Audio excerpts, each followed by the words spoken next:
சண்டைகள்னால் பல அடிகள் விழத்தான் செய்யுமோ?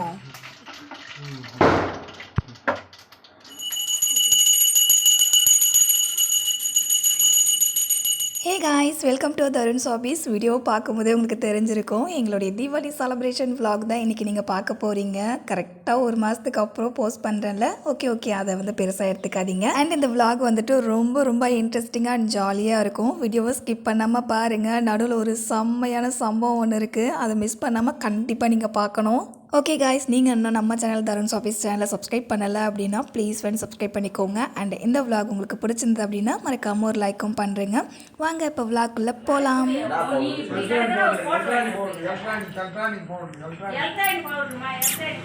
டேய் குட்டி,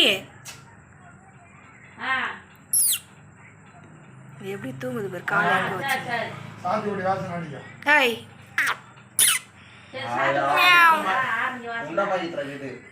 எங்க போய் உண்டு வந்த? நீ கூப்பிடுவா.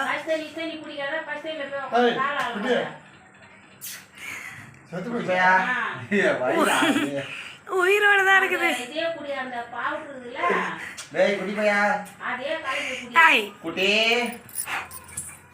தீபாவளி அன்றைக்கி காலையில் எழுந்திரிச்சு அழகாக ரெஃப்ரெஷ் ஆகியாச்சு. இதுக்கப்புறம் தான் வந்து வீட்டு வேலைலாம் செய்யணும். ஆல்மோஸ்ட் வீட்டு வேலை எல்லாத்தையுமே அப்பா அம்மாவும் சேர்ந்து முடிச்சுட்டாங்க. இந்த தீபாவளிக்கு தான் எனக்கு வேலை வந்து ரொம்ப கம்மியாக இருந்துச்சு. ஐ மீன் சமைக்கிற வேலை மட்டும்தான் என்னுடையது. எங்கள் வீட்டில் வச்சுட்டு போன ட்ரெஸ்ஸும் எனக்கு செட் ஆகலை, அண்ட் ஊர்லேருந்து எடுத்துகிட்டு வந்த ட்ரெஸ்ஸும் எனக்கு செட்டே ஆகலை. என்னடா இது நமக்கு வந்து சோதனை காலையிலே அப்படின்னு சொல்லிட்டு இவன் காலில் கையில் விழுந்து எப்படியாவது கொஞ்சம் தையல் பிரித்து கொடுப்பா அப்படின்னு சொன்னதும் அதுக்கப்புறம் தையல் பிரித்து கொடுத்துட்டு இருக்காங்க. ப்ரெக்னெண்ட்டாக இருக்கிறவங்க வந்துட்டு ட்ரெஸ்ஸுக்கு தையல் பிரிக்கலாம் கூடாது, அதே மாதிரி வந்துட்டு ஊசி நூல் வச்சு எதையும் தைக்கக்கூடாது, தென் வந்து தேங்காய் உடைக்கக்கூடாதுன்னு சொல்லுவாங்க.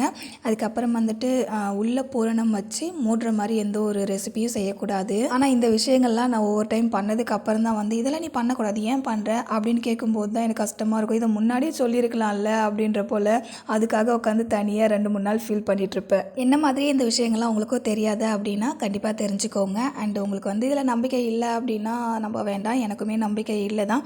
ஆனால் வந்துட்டு ஒருத்தவங்க சொல்லி அதை நம்ம மீண்டும் செஞ்சு அதனால் எதனா ஒரு பாதிப்பு வந்துருச்சு அப்படின்னா கஷ்டமாக இருக்கும் இல்லையா? அதனால தான் நான் சின்ன பிள்ளையாக இருக்கும்போதெல்லாம் இந்த தீபாவளி, பொங்கல் இல்லை வேறு ஏதாவது செலிப்ரேஷன் டேஸ் வந்துச்சு அப்படின்னா அம்மா புலம்புற ஒரே விஷயம் இது மட்டும்தான். எந்த நல்ல நாள் கெட்ட நாள் வந்தாலுமே வீட்டில் இருக்கிற லேடிஸ்க்கு தான் வந்து அலைச்சல் அப்படின்ற போல சொல்லுவாங்க. ஆனால் அப்போல்லாம் வந்து எனக்கு விவரம் தெரியாது அப்படின்றதால என்னடா சும்மா நைன் இதையே சொல்லிட்டு இருக்காங்க எப்போ பாரு அப்படின்ற போல நான் உங்களை கிண்டல் பண்ணுவேன். ஆனால் எனக்குன்னு ஒரு மெச்சூரிட்டி லெவல் வந்ததுக்கப்புறம் அந்த வீட்டு வேலை சமையல் வேலை செய்ய ஆரம்பித்ததுக்கப்புறம் தான் தெரியுது அந்த வேர்டுக்கான பெயின் எவ்வளோ அப்படின்னு. தீபாவளி அன்றைக்கி காலையில் வந்துட்டு ஆஸ் யூஷுவல் எல்லார் வீட்டையும் செய்கிறது தான். நம்ம வீட்லேயுமே அந்த கார வடை, மெது வடை, பஜ்ஜி தான் செஞ்சுருந்தோம். ஆனால் என்னுடைய ஃபேவரட் சொயா உண்டை மட்டும் செய்யவே இல்லை. ஏன்னா இதுக்கே எனக்கு பெண்டு நிமிந்துருச்சு. அதனால் வந்து அதெல்லாம் இன்றைக்கி வேண்டாம் அப்படின்னு சொல்லிட்டு செய்யலை. இந்த வருஷம் தீபாவளியை விட போன வருஷம் தீபாவளி தான் ரொம்ப ஜாலியாக இருந்துச்சு. ஏன்னா போன வருஷம் வந்து எங்களுக்கு தலை தீபாவளி, அது மட்டும் இல்லாமல் போன வருஷம் சித்தி வீட்டுக்கெலாம் போயிட்டு வந்தோமா, அது ரொம்ப ஜாலியாக இருந்துச்சு. ஆனால் இந்த வருஷம் வந்துட்டு வீட்டை விட்டு எங்கேயுமே வெளியே போகக்கூடாது, முக்கியமாக பட்டாசு வெடிக்கவே கூடாது அப்படின்ட்டாங்க. ஆசைக்கு 1-2 பட்டாசு வேணால் வெடிச்சுக்கோ அப்படின்ட்டாங்க. என்னடா இது நம்மளை இப்படி பண்ணுறாங்களே அப்படின்ற போல ரொம்ப கஷ்டமாயிடுச்சு. ஒவ்வொரு தீபாவளி அப்போவுமே இந்த பட்டாசுலேயே வெடித்து முடிச்சதுக்கப்புறம் நைட்டு எனக்கு தீபாவளி அன்றைக்கி நைட்டு வந்து ஃபீவர் வந்துடும். அதனால் வந்துட்டு இந்த வருஷம் நீ அதெல்லாம் வந்து பண்ண வேண்டாம், ஏன்னா ப்ரெக்னெண்ட்டாக இருக்கிறதால ஜுரம் வந்துச்சுன்னா வந்து நம்மளால் எதுவும் பண்ண முடியாது அப்படின்ற போல ஸ்ட்ரிக்டாக சொல்லிட்டாங்க. ஆமாண்டா, நான் அடித்து துவைச்சி புளியிற துணி இன்னும் ஒரு அரை போதும் படைக்கிறதுக்கு தான் எத்து டைம் ஆகுது தர். நீ படிச்சுட்டு போய் சுட்டுக்கலாம் தர். நீ கார் அடிச்சிடும். வந்துட்டான்டா கால படிக்கட்டு சந்தில் எங்க போற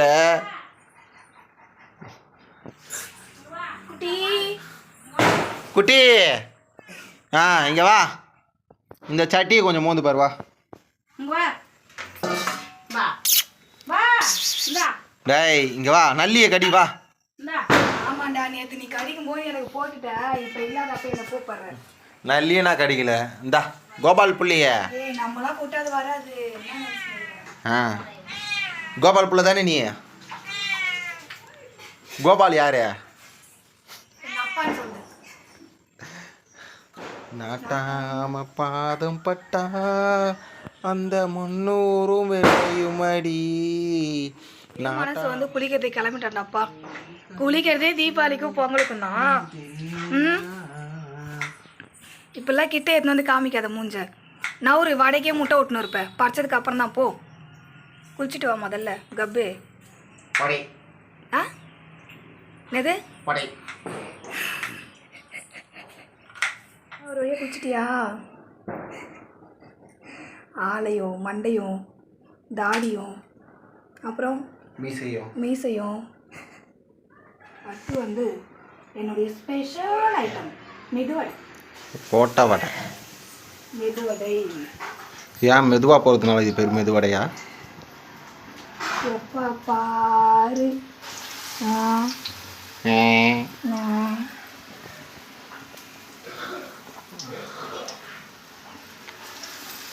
அது வலிக்கிட்டு வேணும். எண்ணெய் வேற ரொம்ப காஞ்சி போச்சுப்பான். காஞ்சி போச்சா? பார்த்தா தெரியலையே, ஈரமாகிற மாதிரி தானே இது. கை விட்டு பாரு, கை விட்டு பாரு.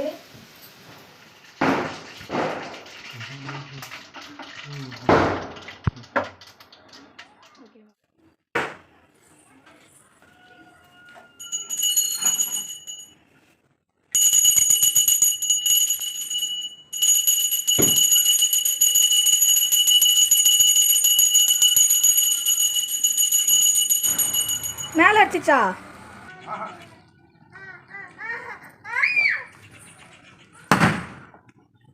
விசிறு வச்சு ஓடிடுற. டேய் திரி சின்னதாக இருக்குது, வச்சா கை போயிடும். எங்கள் வீட்டில் என்னை வெடிக்க சொன்னதே ஒரு 2-3 பட்டாசு தான். நான் வச்ச 2-3 பட்டாசுமே வந்து வெடிக்கவே இல்லை, புசு புசுன்னு போயிடுச்சு. அப்புறம் எங்கேருந்து பட்டாசு வெடித்த மாதிரியான ஒரு ஃபீல் எனக்கு வரும். நமக்கு எடுத்து கொடுக்குற பட்டாசு ஃபுல்லாக இப்படியே இருக்குது. ஒருவேளை இவையானா சதி பண்ணுறானோ அப்படின்னு நினச்சா நானே ஒரு பட்டாசு எடுத்துன்னு வந்து வச்சு வெடிக்கிறேன். அதுவும் போது வெடிக்கவே இல்லை. ஒரு பைதாச்சு நீ வெடிக்கிறதெல்லாம் இப்படி தான் இருக்குது. நீ அந்த மாதிரி எடுத்து தரடா வேணும். எடுத்து தரேண்ணா.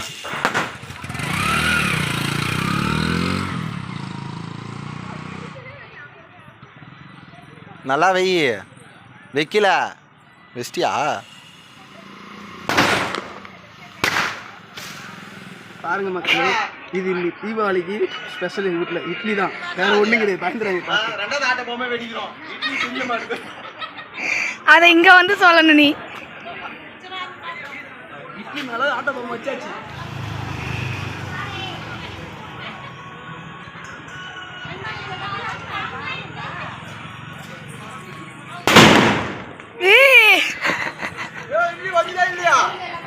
பறந்துடுச்சு. காலில் உளுந்து ஒரு கிலோ அடிச்சு தான் போட்டாங்க. வீடியோ பாஸ் பண்ணுங்க. அதையும் தின்ட்டு வந்து உன்னை கை கழுவுது. திரும்ப அடுத்த முயற்சி ஓட்ட போட்டது. கண்டிப்பா உனக்குமா? இந்த வருஷம் என் தங்கச்சிக்கு தலை தீபாவளிங்க. மருமகனையும் பொண்ணையும் போட்டு தள்ளுறதுக்கே அந்த இட்லியை வந்து செஞ்சுருப்பாங்கன்னு நினைக்கிறேன் எங்கள் சித்தி. 2 டைம் வந்து இந்த இட்லியில் பட்டாசு வச்சு நாங்கள் வெடித்தோம். ஆனால் வந்து அது கொஞ்சம் கூட நகரவே இல்லை. 3வது அட்டம்ப்ட்லேயோ 4வது அட்டம்ப்ட்லேயும் தான் வந்துட்டு இந்த இட்லி வந்து நவுந்துச்சு. ஆனாலுமே அந்த இட்லி வந்து பிரேக் ஆகவே இல்லை, அப்படியே முழுசாகவே இருந்துச்சுன்னா பார்த்துக்கோங்களேன். நேற்று நான் வச்ச வெடி ஒன்று கூட மிஸ் ஆகலை, எல்லாமே வெட்டி.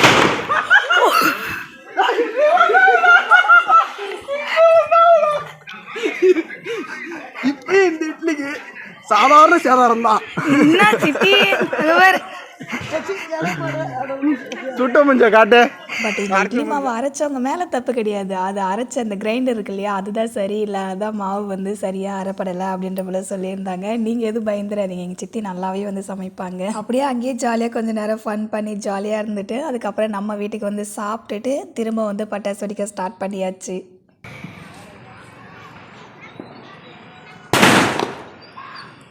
தங்கப்பட்டு வீர சாகசம்லாம் பண்ணி ஒரு கழுத்தெல்லாம் கடி வாங்கி வந்துடுறாரு பாருங்க. எதுக்கு இந்த மொட்டை கௌரவம் உனக்கு சொல்லு? சண்டைகள்னால் பல அடிகள் விழத்தான் செய்யுமோ? ஏண்டா குட்டி பையா, எங்கள் அப்பாவின் செல்ல பிள்ளை குட்டி பையா அசராமல் பார்த்துனுக்குது பாரா. கையில் காலில் உழுந்து கெஞ்சி கதறி ஒரே ஒரு பட்டாசு பிடிங்கன்னு வந்தேங்க. அந்த பட்டாசு எல்லாரு கூடயும் சேர்ந்து சதி பண்ணிச்சு பார்த்தீங்களா. அட போங்கடா நீங்களும் உங்கள் பட்டாசு, எனக்கு வேணாம் அதுக்கப்புறம் பட்டாசே வெடிக்கல அப்படின்னு சொல்லிட்டு நான் போயிட்டேன்.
நல்லா கொஞ்சம் நெருப்பு எழுந்தோன்னே வா வெளியே. போங்க எட போங்க.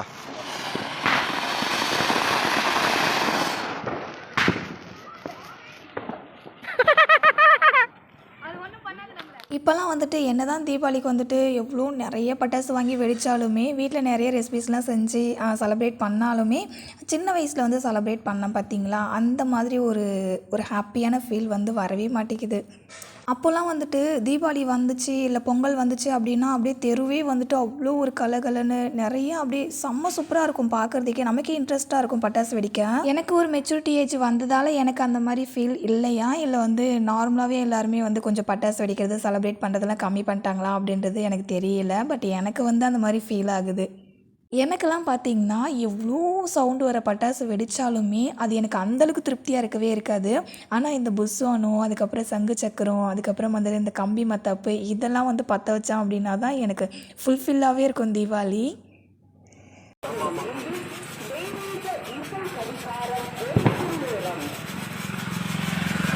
கொசுவத்தி கொளுத்துறியாண்ணா?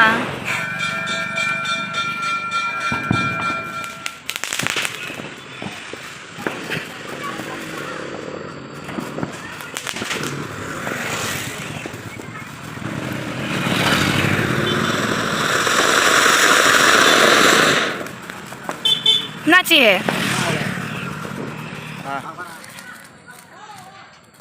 பெரிய புஷ்பானம் நான் ஒரு வெடிக்கும் அது.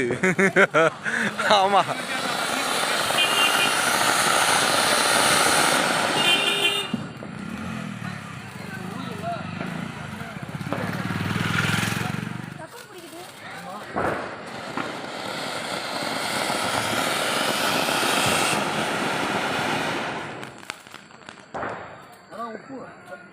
லாஸ்ட்டாக இந்த சங்கு சக்கரம் வைக்கும்போது மட்டும் அந்த சங்கு சக்கரம் என்ன தான் நினச்சுன்னே தெரில. ஒரு 20 சங்கு சக்கரம் வந்து நாங்கள் பற்ற வச்சோம் அப்படின்னா அதில் ஒரு 15 சங்கு சக்கரமாவது எங்கள் கிட்ட வந்து சுற்ற ஆரம்பிச்சிருச்சுங்க கொஞ்சம் நேரம் போக போக. அதுவும் மெயினாக எங்கள் அம்மா உட்காந்துருக்காங்க பாருங்கள், அவங்ககிட்ட தான் போச்சே சங்கு சக்கரம். எங்களுக்கு செம்ம காமெடி ஆயிடுச்சு. அந்த மாதிரி எல்லாமே எங்கள் அம்மா கிட்ட போனது. ஆனாலுமே அவங்க அந்த சேரை விட்டு எந்திரிக்கவே இல்லை லாஸ்ட் வரைக்குமே. என்ன தான் அதிக சவுண்ட்லாம் கேட்குற பட்டாசுலாம் வெடித்தாலுமே அந்த கம்பி மத்தாப்பு சுற்றும்போது என்னுடைய மூஞ்சில் இருக்கிற அந்த பிரைட்னஸை பாருங்கள், செம்ம ஹாப்பியாக இருந்தேங்க அந்த கம்பி மத்தாப்புலாம் சுற்றும்போது. நான் போதும் நீ சொத்தந்தெல்லாம் போதும் வச்சுட்டு வா அப்படின்னு கூப்பிட்டாங்க தான். ஆனாலுமே என் மனசு கேட்கல. இது வந்துட்டு இது ஒன்றே ஒன்று தான், அவ்வளோதான் அப்படின்னு இந்த டைலாக்கே சொல்லி எல்லாத்தையுமே சுற்றி முடிச்சுட்டு தான் வந்தேனே. வெற்றிகரமாக தீபாவளி அன்றைக்கி நானும் அப்பாவும் கொஞ்சம் கூட எங்கேயுமே சுட்டுக்காமல் அழகாக பட்டாசு வெடித்தோம். ஆனால் எங்கள் அம்மாவும் அருணும் 2 பேரும் கையில் சுட்டுக்கிட்டு மாவை கையில் போட்டுட்டு உட்காந்துருந்தாங்க. இவன் இதுக்கு தான் கடைசியாக சுற்றுறானே இந்த மாதிரி வெத்த காமிக்க.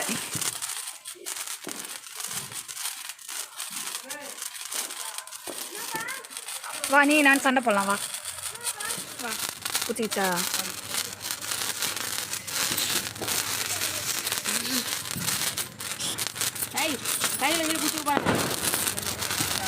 அவ்வளோதாங்க எங்களுடைய தீபாவளி செலிப்ரேஷன் இந்த மாதிரி தான் ரொம்ப ஹாப்பியாக அண்ட் ஜாலியாக ஃபன்னாக போச்சு.